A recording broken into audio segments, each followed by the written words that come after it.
Howdy folks, and welcome to another episode of my Westside Lumber Company adventure.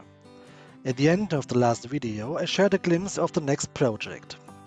The book Westside Pictorial by Mallory Hope Farrell provides plans for the snowplow, and I printed them to scale as a build reference. After gluing the frame, I went into the first challenge to cut the end at a 50-degree angle. Regular belt sanders only provide a 45-degree angle, so I added a wooden strip to the table to gain that extra 5 degree.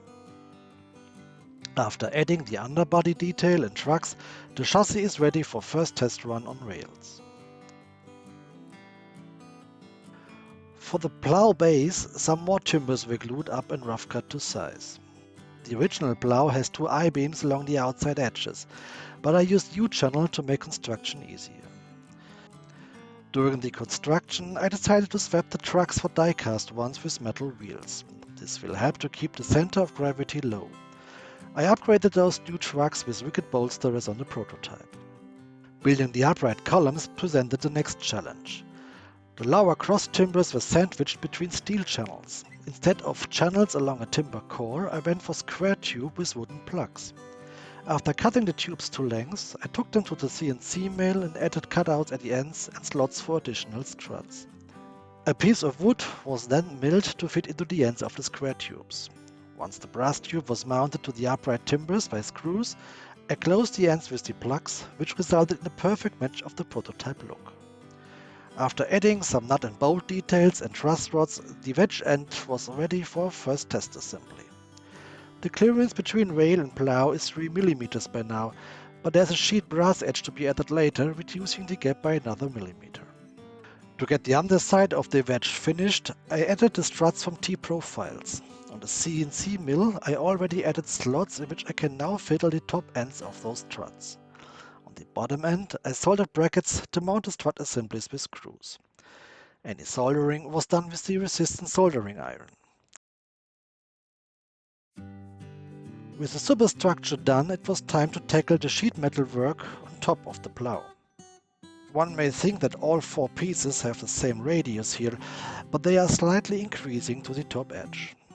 And running T-profiles diagonal across all those parts required some very interesting slots.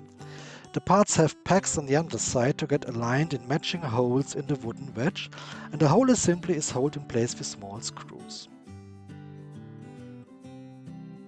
To find the correct shape of the plow shield, I used an old piece of laminated paper, pinned it down with pins, and then drew the outlines with a Sharpie. This mock-up brought the project onto the next level, and it was time for a test run on the garden railroad. The basic curl was made in a split roller, but it took a lot of adjustments and hammer forming to get it into the right place. You may remember that the 4 upright segments have increasing radius. After some struggle, I came to a point which was acceptable, and I soldered the top coil to the superstructure.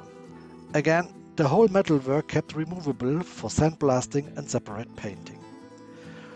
On the right hand side, I added the extended edge with the supporting pieces, also CNC milled from sheet brass.